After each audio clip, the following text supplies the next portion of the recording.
আপনাদের সকলকে স্বাগত জানাই আমি আমার আলোচনা শুনবার জন্য। আপনারা জানেন যে ইতিমধ্যেই 15ই ফেব্রুয়ারি থেকে জাতীয় ঐকমত্য কমিশন তাদের সংলাপ কার্যক্রম শুরু করেছে এবং একটা ঐকমত্যে পৌঁছবার জন্য ইতিমধ্যে 6টি কমিশন তাদের রিপোর্ট দিয়েছে। 11টির মধ্যে কমিশনগুলোর পূর্ণাঙ্গ রিপোর্ট দেওয়া হচ্ছে।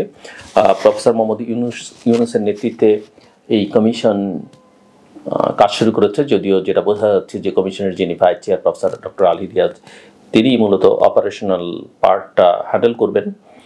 প্রথম দিনের যেটাকে তার উদ্বোধনী অনুষ্ঠান বলছেন, প্রায় 27টির মতো রাজনৈতিক দলের শতাধিক নেতা সেখানে অংশ নিয়েছেন এবং আলোচনার কতগুলো ট্রেন্ড খুবই লক্ষণীয়। যে বিএনপি বলেছে তারা দ্রুত নির্বাচন চায়, জামাত বলেছে তারা সংস্কার চায়, সরকার একটা ঐকমত্য পৌঁছবার চেষ্টা করবে। আমরা চাই জাতীয় ঐকমত্য এই বা ন্যাশনাল কনসেনসাস এটা হওয়া অত্যন্ত জরুরি। দীর্ঘদিন যাবৎ আমরা এটা বলে এসেছি যে কিছু বিষয়ে জাতীয় ঐকমত্য থাকা দরকার। এই কমিশন যদি সেটা করতে পারে নিঃসন্দেহে এটা ভালো দিক হবে। তবে এটাও ঠিক যে নির্বাচনটা দ্রুত হওয়া বাঞ্ছনীয়। সরকার যদি ভালোভাবে পারফর্ম করতে পারত তাহলে হয়তো তারা আরও বেশি সময় নিতে পারত, মানুষও তাদের সময় দিতেও। কিন্তু যেহেতু অর্থনৈতিক অস্থিতিশীলতা রয়েছে, দ্রব্যমূল্যের ঊর্ধ্বগতি এবং বিশেষ করে আইন শৃঙ্খলা পরিস্থিতি নিয়ন্ত্রণে আনতে চরম ব্যর্থতার কারণে মানুষ খানিকটা অতিষ্ঠ এবং রাজনীতিতে একটা ধোঁয়াটে ভাব আছে, এক ধরনের ধোঁয়াশা আছে। সরকারের ভেতরে থাকা কিছু উপদেষ্টা সরাসরি রাজনৈতিক দল করতে চাইছেন এবং তাদেরকে কেউ কেউ সহযোগিতা করছেন সরকারের থেকেই।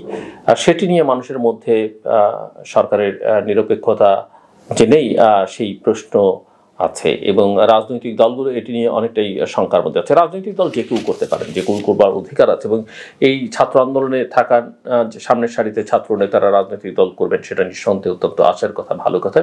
কিন্তু যখনই তারা একটা কিংস পার্টি হয়ে যাবেন তখন প্রশ্ন আসবে এবং সবচেয়ে বড় কথা হচ্ছে কেউ ক্ষমতায় যারা থাকে, যেই থাকুন না কেন, তার দিকে সবার নজর থাকে এবং তাকে প্রশ্ন করা, তার কার্যক্রমকে নজরদারির মধ্যে রাখা সকলের দায়িত্ব এবং সেই জায়গাটায় গিয়ে অনেকেই হয়তো আটকে যান। তো আমরা আশা করছি কনসেনসাস কমিশন খুব সফল হবে।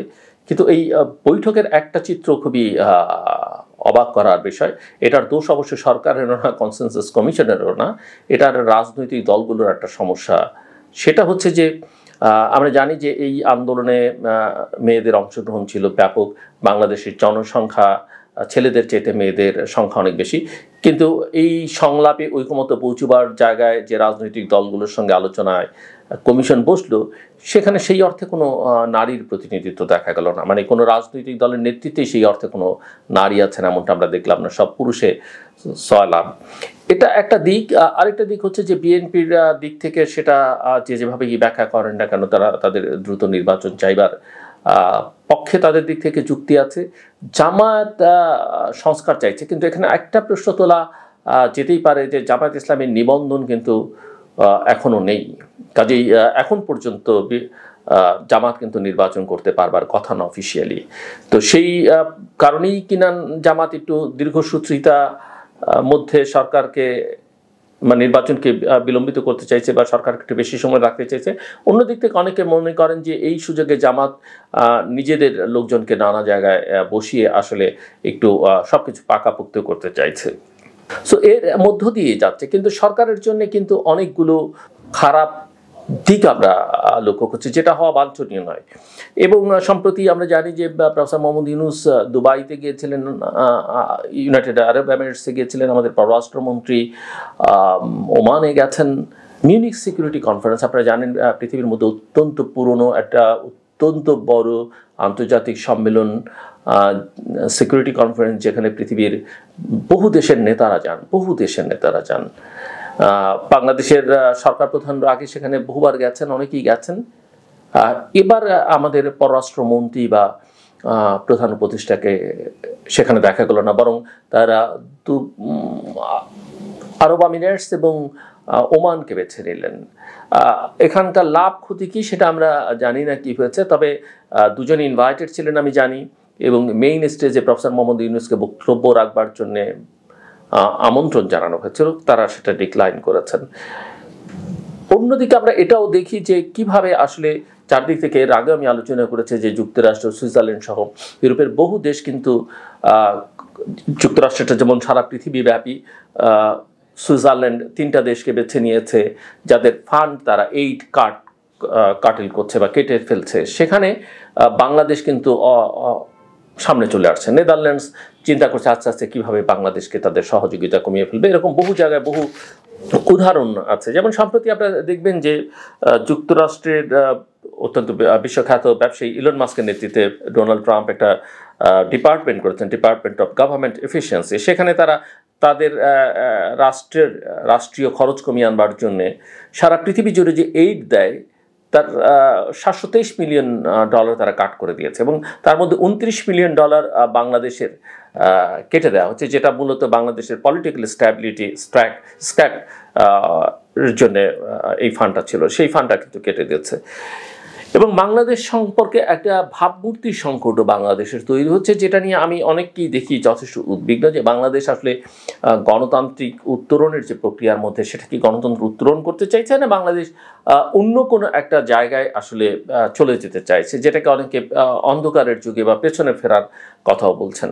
নিঃসন্দেহে বাংলাদেশে মুসলিম সংখ্যাগরিষ্ঠের দেশ, প্রায় 90% মানুষ এখানকার মুসলিমদের চিন্তা ভাবনা, ধ্যান ধারণা, সংস্কৃতি এখানে প্রধান থাকবে, এটা অবশ্যই থাকবে। এবং বাংলাদেশের ভৌগোলিক অবস্থানের কারণে এই মুসলিম আইডেন্টিটি রক্ষা অত্যন্ত জরুরি। যখন ভারতের প্রতিবেশী ভারত অত্যন্ত বড় দেশ, এবং যেখানে একটা ধর্মভিত্তিক সরকার বা ধর্মীয় পরিচয়ে থাকা রাজনৈতিক শক্তি দীর্ঘদিন যাবৎ ক্ষমতায় আছে, এবং তাদের কালচারাল যে প্রভাব বাংলাদেশে, সেখানেও বাংলাদেশকে অনেক ক্ষেত্রেই বাংলাদেশের নিজস্ব একটা আইডেন্টিটি ক্রাইসিস তৈরি হচ্ছিল। সেই জায়গায় এই শক্তির যে প্রভাব বা মুসলমানদের যে প্রভাব সেটা হয়তো থাকতে পারে, কিন্তু বাংলাদেশ জন্ম হয়েছে একটা সাম্য, সামাজিক ন্যায় বিচার, মানবিক মর্যাদার ভিত্তিতে, এবং সেখানে সকল ধর্ম বর্ণ গোত্রের মানুষের সমান অধিকার থাকবে। আমরা যদি গণতন্ত্রের কথা বলি সেটাই থাকা উচিত, এবং সেটাই বাংলাদেশের আকাঙ্ক্ষা, জন্মের আকাঙ্ক্ষা, গত 53 বছরের নানান গণতান্ত্রিক সংগ্রামের আকাঙ্ক্ষা যে বাংলাদেশ একটা অসাম্প্রদায়িক দেশ হবে, সকল সম্প্রদায়ের মানুষ এখানে সমানভাবে সমান মর্যাদায় নিয়ে থাকবে, এবং বাঙালির একটা নিজস্ব সংস্কৃতি আছে সেটাও এখানে থাকবে। অবশ্যই মুসলিম সংস্কৃতিরও এখানে চর্চা অবশ্যই একটা প্রধান ধারা হিসেবে থাকবে, কিন্তু এখানে কোনো উগ্র ধর্মান্ধ গোষ্ঠী জায়গা করে নেবে সেটা বাংলাদেশের মানুষ কখনোই অ্যাকসেপ্ট করবে না, অতীতও করেনি। এবং হিন্দু, মুসলিম, বৌদ্ধ, খ্রিস্টান সব ধর্মের মানুষ হাজার বছর ধরে একসাথে মিলেমিশে এখানে আছে। কিন্তু আজকে সংকটটা কোথায় দাঁড়াচ্ছে দেখেন, আজকে সংকটটা দাঁড়াচ্ছে এই সরকার ক্ষমতায় আসবার পরে যে নারী ফুটবলাররা, মেয়ে ফুটবলাররা সবচেয়ে বড় সম্মান এনে দিল, তাদের খেলার মাঠে গিয়ে তাদেরকে আক্রমণ করা হচ্ছে। একজন অভিনেত্রী একটা শোরুম উদ্বোধন করতে যাবেন, সেখানে গিয়ে আক্রমণ করা হচ্ছে। এবং আপনি নানা বিষয়ে দেখা যাচ্ছে যে এই ধরনের চর্চা, নাটক, সিনেমা, গান বা সাংস্কৃতিক চর্চা, নারীদের অবাধ চলাফেরার ক্ষেত্রে নানা জায়গায় বাধা দেওয়া হচ্ছে। এখন প্রশ্ন হচ্ছে এটা কি সরকার করছে বা সংগঠিতভাবে কেউ করছে? কেউ না কেউ তো করছে। এটা বন্ধ করার দায়িত্ব কার? সরকারের। আমি সাম্প্রতিককালে আপনারা জানেন যে বাংলাদেশের নাটক, মঞ্চ নাটক অত্যন্ত গুরুত্বপূর্ণ। একটা সময় এই মঞ্চ নাটক বাংলাদেশের গণতান্ত্রিক সংগ্রামে অত্যন্ত গুরুত্বপূর্ণ ভূমিকা পালন করেছে, এবং এই মঞ্চ থেকেই বাংলাদেশের বড় বড় শিল্পী যারা টেলিভিশনের এমনকি সিনেমারও তারা বেরিয়ে এসছেন। কিন্তু সেই মঞ্চে নাটকের কি একটা অবস্থা আপনারা জানেন যে আমি যদি ঢাকা মহানগর নাট্য উৎসব 2025 একটা করবার কথা ছিল, এই মহানগর নাট্য পরিষদ যে নাট্য উৎসবের আয়োজন করছিল সেটা ফেব্রুয়ারির 15 থেকে 28 তারিখ পর্যন্ত ঢাকায় মহিলা সমিতি মিলনায়তনে হবার কথা, কিন্তু সেটা শেষ পর্যন্ত হয়নি। এখন হয়নি কেন আমি কথা না বাড়াই, আমি শুধু এই নাট্য পরিষদের পক্ষ থেকে দেয়া একটা বিবৃতি আপনাদের পড়ে শোনাই। বিবৃতিতে বলা হচ্ছে, সম্মানিত দর্শক ও প্রিয় নাট্যকর্মী বৃন্দ, বাংলাদেশের থিয়েটার আজ এক ক্রান্তিকাল অতিক্রম করছে। কথা ছিল শত দর্শক ও নাট্যকর্মীরা যৌথভাবে 14 দিন ব্যাপী ফেব্রুয়ারি 15 থেকে 28 ঢাকা মহানগর নাট্য উৎসব 2025 উদ্বোধন করবেন। সে উপলক্ষে গত 2 মাস ঢাকার 85টি নাট্যদলের কর্মীরা অক্লান্ত পরিশ্রম করে গণ অর্থায়নে যখন উৎসবের সকল আয়োজন সম্পন্ন করেছেন, ঠিক তখন আমাদের জানানো হলো উৎসব বন্ধ করতে হবে। গতকাল দুপুর একটা একটা সময় বাংলাদেশ মহিলা সমিতির দায়িত্বপ্রাপ্ত কর্মকর্তা আমাদের জানান যে রমনা থানা থেকে ফোনে নাট্যোৎসব বন্ধ করতে বলা হয়েছে। আমরা উৎসব কমিটির পক্ষ থেকে রমনা থানার ভারপ্রাপ্ত কর্মকর্তার সাথে যোগাযোগ করি। সন্ধ্যায় আমরা ওসি সাহেবের সাথে আমরা তার অফিসে সাক্ষাৎ করি এবং উৎসবের বিস্তারিত তথ্য তাকে অবহিত করি। যদিও এ ধরনের আয়োজনের জন্য পুলিশ বা সরকারের কোনো অনুমতি নেওয়ার প্রয়োজন হয় না। আলোচনার পর ওসি সাহেব আমাদের আশ্বস্ত করেন এবং আমরা নিরাপত্তা সহযোগিতা চেয়ে একটি আবেদনপত্র জমা দিয়ে চলে আসি। উল্লেখ্য, গতকাল রাতে কে বা কারা অন্ধকারে মহিলা সমিতির নীলিমা ইব্রাহিম মিলনায়তন থেকে উৎসবের সকল সাজসজ্জা খুলে নিয়ে যায়। এরপরও নাটকের স্বার্থে আমরা ওসি মহোদয়ের সাথে আলোচনা করি। বিগত দিনে দেশ নাটকের নিত্য পুরাণ নাটকটি বাংলাদেশ শিল্পকলা একাডেমিতে শোয়ের মাঝ পথে বন্ধ করে দেওয়া হয়েছিল এবং এর প্রতিবাদে নাট্যকর্মীরা যখন সমাবেশ করছিল তখন শ্রদ্ধেয় নাট্যজন মামুনুর রশিদ সহ উপস্থিত নাট্যকর্মীদের উপর যারা হামলা করেছিল, আজকের ঘটনা তারাই পুনরাবৃত্তি বলে আমরা মনে করি। এই অনাকাঙ্ক্ষিত পরিস্থিতি সকলের নিরাপত্তার কথা ভেবে আমাদের অক্লান্ত পরিশ্রম ও ভালোবাসার আয়োজন করা প্রাণের নাট্যোৎসব আপাতত স্থগিত ঘোষণা করতে যাচ্ছি। প্রিয় নাট্যকর্মী, দর্শকবৃন্দ, নাট্যশিল্পী আমাদের পরিচয় হলো আমরা রাজনৈতিক সচেতন মানুষ, কিন্তু আমরা যখন থিয়েটারে আসি তখন আমাদের পরিচয় আমরা শিল্পী। দল মতের ঊর্ধ্বে উঠে আমরা মানুষের কথা বলি আমাদের নাটকের মাধ্যমে। আজকের এই অনাকাঙ্ক্ষিত পরিস্থিতির জন্য আমরা দুঃখ প্রকাশ করছি। আমরা আশাবাদী ঈদের ছুটির পর আবারও আমরা আসবো নাটক নিয়ে আপনাদের সামনে। আপনারা আমাদের সাথে ছিলেন, আছেন, ভবিষ্যতে থাকবেন, কারণ দর্শকই আমাদের স্বজন, দর্শকই আমাদের প্রেরণা। ভালো থাকবেন, দেখা হবে থিয়েটারে। এর প্রতিক্রিয়ায় সংস্কৃতি বিষয়ক উপদেষ্টা মিস্টার মোস্তফা সরোয়ার ফারুকী, যিনি অত্যন্ত স্বনামধন্য একজন চলচ্চিত্র নির্মাতা এবং তিনি টেলিভিশনের জন্য যথেষ্ট প্রচুর পরিমাণে ফিল্ম করেছেন, আন্তর্জাতিক পুরস্কারপ্রাপ্ত, তিনি তার ফেসবুকে একটা পোস্ট দিয়েছেন, আমি সেটাও একটু পড়ে শোনাই। নাট্যোৎসব বন্ধের খবরটা দেখে আমরা কাল সন্ধ্যা থেকেই খোঁজ খবর নেওয়া শুরু করি, কারণ সরকার শিল্পকলার মাধ্যমে সারা দেশে সাংস্কৃতিক অনুষ্ঠান ছড়িয়ে দিতে উৎসাহ দিচ্ছে। গতকালও শিল্পকলায় 3টা প্রদর্শনী হলো, আজকেও প্রাচ্যনাট্যের শো আছে শিল্পকলায়। তাহলে এখানে কেন পুলিশ উৎসব বন্ধ করতে বলবে? খোঁজ নিয়ে জানলাম পুলিশ এরকম কিছুই বলেনি। কালকে রাতেই বিবৃতি দিয়ে জানিয়েছে তারা কাউকে উৎসব বন্ধ করতে বলেনি, বরং তারা নিরাপত্তা দিতে প্রস্তুত।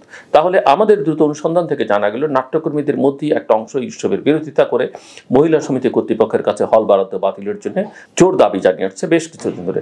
সংক্ষুব্ধ নাট্যকর্মীদের দাবি, এই উৎসবের আড়ালে জুলাই আন্দোলনের সময় ছাত্র জনতা হত্যায় বিবৃতি দিয়ে উস্কানি দিয়ে কিছু ব্যক্তি বা তাদের গোত্রীয় কিছু মানুষ সংগঠিত হওয়ার চেষ্টা করছে। তারা দাবি জানায় জুলাইয়ে তাদের ভূমিকার জন্য বিচারের মুখোমুখি হওয়ার আগে কোনো পুনর্বাসন চলবে না। অবশেষে কালকে মহিলা সমিতি বরাদ্দ বাতিল করে যারা ওয়াকাবহল না তাদের জন্য বলা দরকার মহিলা সমিতি বরাদ্দ দেওয়া এবং বাতিল করা কোনটাই সরকারের এখতিয়ার না।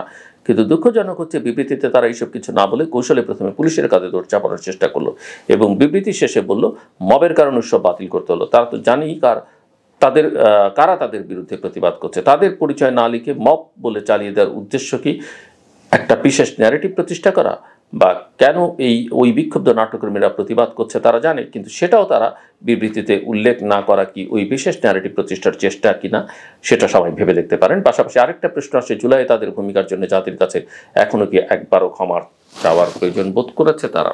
নিঃসন্দেহে বাংলাদেশের শিল্পী সমাজের একটা বড় অংশ বিগত স্বৈর শাসকের তল্পিবাহক ছিল, তাদের তাবেদারি করেছে, তেল দিয়েছে, তাল দিয়েছে। কিন্তু এটাও খতিয়ে দেখা দরকার যারা এই উৎসবের বিরোধিতা করেছেন তারা সেই সময়ে কোনো সুবিধা নিয়েছেন কিনা, সরকার থেকে তারা তাদের শিল্পকর্মের জন্য কোনো অনুদান নিয়েছিলেন কিনা, এটা একটু খতিয়ে দেখা দরকার। দ্বিতীয়ত হচ্ছে সরকার এই ধরনের পরিবর্তিত পরিস্থিতিতে সবাই সুযোগ নিতে চাইবে। একটা রাজনৈতিক পক্ষ গেছে, আর একটা নতুন রাজনৈতিক শক্তি জায়গা করে সাংস্কৃতিক অঙ্গনে, গণমাধ্যমে সকল জায়গায় তারা সুযোগ করে নিতে চাইবে। কিন্তু আমরা কি এই এক পক্ষকে বিলীন করে শুধুমাত্র আরেক পক্ষে প্রতিষ্ঠার কাজটা করতে থাকবো কিনা, এবং এটা করতে করতে আসলে আমরা শেষ পর্যন্ত নিজেদের নিঃশেষ করব কিনা? প্রকৃত অপরাধী যারা, শীর্ষে যারা, প্রথমে তাদের বিচার, দোষরদের আপনি বিচার করেন যথাযথ অপরাধের জন্যে, কিন্তু সামগ্রিকভাবে তার প্রভাব যদি আমাদের শিল্প, সাহিত্য, সংস্কৃতি, খেলাধুলায় পড়ে, সেটা আমাদের দেশ সম্পর্কে, দেশের ভাবমূর্তি সম্পর্কে কোনো উজ্জ্বল বার্তা দেয় না। এবং কে কার বিরোধিতা কেন করছে,